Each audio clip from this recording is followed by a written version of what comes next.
Hello, everyone. Welcome to Ahlan's coverage of the 30th anniversary of the Sundance Film Festival in Park City, Utah. We will bring you exclusive coverage and interviews from the biggest filmmakers and celebrities in the world. Stay tuned. It's a glamour, the glamour of Cannes and how it celebrates just cinema. It's so pure, and I think that's what I love about going there. We are still about discovery and new filmmakers, and I think we're a good complement to Cannes. Actually, we're so not the same thing. We actually get to be friends because we're not trying to be each other. This group.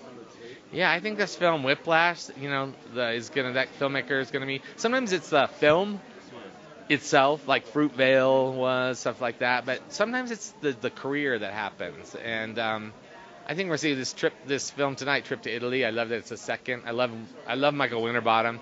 I love when he decides to come back, because we were here with his film last year.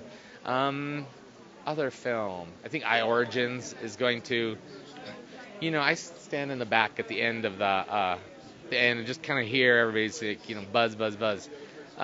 Richard Linklater's film Boyhood, I think is going to. I think it's like cinema history, sort of. Have you heard of this film? He shot it over 12 years with a boy and girl growing up in a family. Every 2 years he'd come in and create the next part of the story. So you're actually seeing this kid grow up for real in the time. Yes. Yeah, so it's like, who can make that film? He's been doing it for 12 years. And that played last night. And I think that's kind of a historic thing because haven't heard of anybody else doing that. Tell us about your character in the movie and what it was like to work that closely with a certain person next to us. My part is Billy Crudup's ex-wife. And Billy Crudup's a brilliant, brilliant actor. And being directed by Bill was amazing. When he wasn't drunk, it was amazing. Okay, in between being drunk, tell us about the movie itself, the script, and what drew you both, particularly you, to it. Well, what drew me to it is Bill said, "Will you do this?" And I said, yes. He's been working on the script for a couple years with two other writers and who originated it, and I loved it, and he'd been talking about it a long time, and so I was happy to be a part of it. The best movies are great ensemble movies. Tell us about the ensemble and what you did to get closer as a group.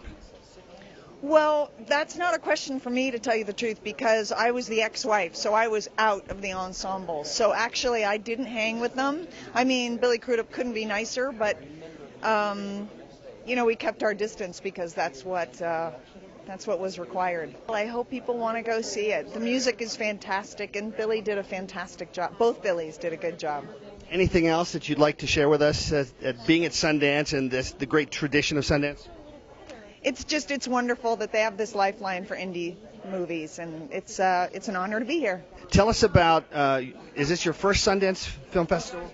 It is not, but it's the first time I've ever been here as a director. I don't know how many times I've been here, but a lot, half a dozen, maybe 8. I've had great luck here. I feel like it feels like home to me. It's been really good. Well, as such a great actor, what's it like to play all these different roles, 3 different hats for you? This was stunning, really good for me at my age, at this point in my career, to be so over my head. It shook me up in the most wonderful way, and I'm crazy for it. I hope I get to direct again. So the risk-taking itself puts you in a good place itself? Yeah. I've fallen in love with this business all over again. Tell us about your character in particular in the movie. I'm barely in the movie. I play the owner of a club. The stars are Billy Crudup and Anton Yelchin. Fishburne's in it. Ms. Huffman is in it.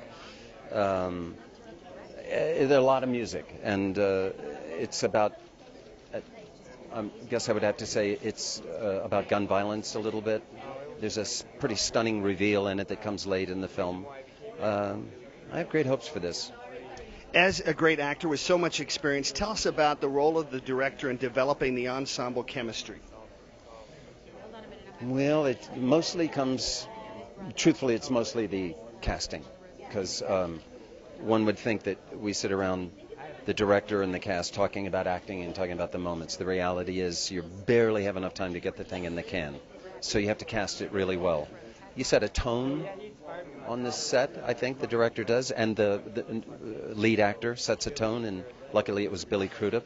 So we all came there with our A game, and we shot a lot more movie than the amount of money we had. One last question. With music being so important, how much musical experience did Billy and the cast have? Everyone thinks Billy's a rock and roller because he keeps playing these roles. He can play a guitar and he can sing. Anton Yelchin, same thing. Ben Queller is in this thing, and you might know him from the indie scene. And Ryan Dean is the drummer. We played a lot of music, and it's pretty good. I'm proud of it. I think the CD of the music's going to do really well.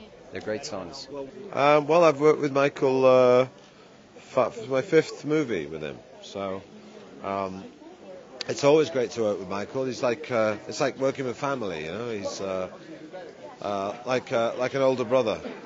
Yeah, a lot older brother. Yeah. No, he's great. He wanted Rob and I to do this since we did a movie called Cock and Bull Story, or Tristram Shandy, it's called here, I think. He always likes to do something different. There's a lot of improvisation when you work with Michael, and it's always great fun. It's really liberating, and it's always funny, and it's always a little bit different. He's exciting to work with. So can you tell us a bit about your character? Is it a completely different character than in The Trip, or is this follow-up? The movie's almost exactly the same as the first one. It's just that almost no difference. You could probably watch the first one again, it'd just be the same as watching the second one. So good at selling film. Jason, a Sundance veteran, how's the experience returning? It's great. It's so much fun. And the weather's been nicer this year, so everything's good. We're dying to know. Give us a couple details about your character. My character has a long, gross beard, and he's not a great person. Was it a real beard? No, they glued it on. I don't think I have the patience to grow one that long. But yeah, but it was glued on pretty good. I could tug on it if I wanted. Was that David's idea? And what are some other things that were strange about maybe working on this film? It was bizarre. It's such a wild, fun, strange film, and I think a lot of people got to do different things than they're used to doing, and I was so excited to get to work on it and play this kind of sleazebag. So it was just a lot of fun. It was fun. Congratulations on your directorial debut. From Arrested Development to your own production. Tell us a little bit about what we're going to see tonight. You know, it's you're going to see a nice, tight, low-budget indie Sundance film, kind of little funny but not that funny, dark comedy about America. We know you have a very comedic background. Did you write a pretty tight script, or did you have a lot of improvisation?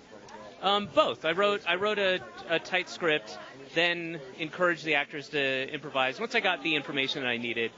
And a lot of the improv is left in the movie, but you know, it has to serve the story. So I mean, it was really both. I mean, I made sure we got the script, but I had people improvise. I mean, that's why I cast these guys. I mean, they're all adept at improv, you know. That was my next question. Was there a certain character or trait you were looking at in the cast you've selected? Well, I mean, they answered it earlier. I not only are they really good actors, but I wanted to specifically cast comics to do dramatic parts, because I think they're overlooked quite often and people are always surprised, like, hey, that funny guy is actually acted like a real guy, you know, and so all these guys are very, very good actors, very adept, but can improvise. Even within drama, they can improvise. So, what did you experience making that transition from in front of the camera to behind the camera? You know, it's not that different. I've produced a lot of stuff and written stuff, so, and even on a number of things where I am on camera, if I created, I was producing it, so I was in editing and all part of the pre-production, the post, and all that stuff. So we're not that different.